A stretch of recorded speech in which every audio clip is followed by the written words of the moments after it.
A horrific video emerged in India this week, one that shook the collective conscience of the world. It shows two naked women being paraded and molested by a mob, this in the violent hit Indian state of Manipur. This assault on women took place almost 3 months ago, but it became public only on Thursday after the video went viral. According to a police complaint, one of the women was even gang raped. The complaint adds that a third woman was also forced to strip, even though not seen in the video. As outrage and revulsion built over this attack, India's Supreme Court also reacted. So did India's Prime Minister Narendra Modi. And yet another ghastly revelation has emerged, that the police were the ones who gave the two women away to the mob. This according to an account given by one of the victims. In what's too little too late, few accused have also been arrested. But truth hurts. That rape has long been used as a weapon during conflict, whether it's war or mob violence. Since time immemorial, women have been used as instruments for revenge. Huge scale of sexual violence has already emerged during the war in Ukraine.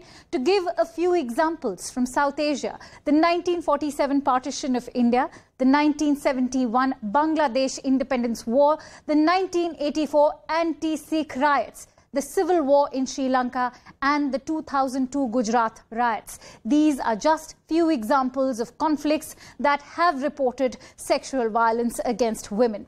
But what can states' mechanism do to end such sexual violence in conflict-affected areas? Let's find out. And for that, let me introduce my guest today. I'm joined in by Mary Beth Sanate, who's a women's rights activist, and she's joining me live from Churachandpur. Let me also tell you that Mary has been associated with the United Nations Security Council Resolution 1325 as a speaker in the past as well. Mary, thank you for joining in. Now that the video has come to light, questions are being raised if there are many more other women who could have faced similar sexual violence. Could you throw more light on how women have been treated in Manipur during this violence? Is this also a result of failure of state machinery? Yes, there are many cases of sexual violence in the past and during this crisis in Manipur, Northeast India. Pamela Patan, CEDAW member, has rightly stated, and I quote, "Most silenced and least condemned crimes." So the question here is, do women need a viral video clip of her suffering to be heard by an authority? This is very sad. There are several other FIR files that remain unattended. One is a case of gang rape and murder of two tribal girls by opponent group on 5th May 2023. And another one is mentally challenged tribal women who was shot dead on broad daylight on 6th July this year. These are reported cases that are still in paper. There must be many more unreported cases considering the present ethnic violence and stigma attached to sexual violence. And when you talk about violence against women in conflict-prone regions, the UN Security Council has adopted a series of resolutions on women, peace and security for an institutional framework for conflict related to sexual violence. Could you throw more light on this framework? UNSCR Resolution 1325, which is adopted on 30th October 2000, aims at prevention, protection, participation and promotion of women peace and security in conflict and in post-conflict situations.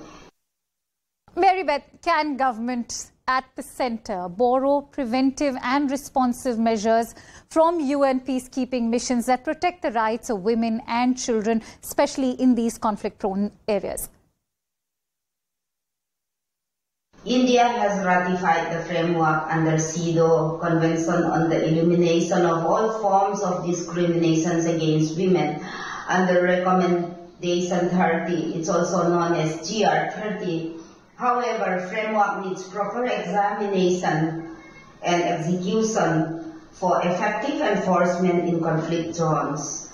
Therefore, India at the center do not necessarily need to borrow UN peacekeeping mission, as the framework has already been adopted. However, as mentioned earlier, there are gaps and challenges of effective implementation mechanism of the framework in the ground. Gaps and challenges such as implementation strategy, effective monitoring, and minimal budget allocation makes it inaccessible for those women in need of such policy and framework. All right, Mary Beth Sanate, it was a pleasure to have you on my show. Thank you for sharing those inputs. Stay safe.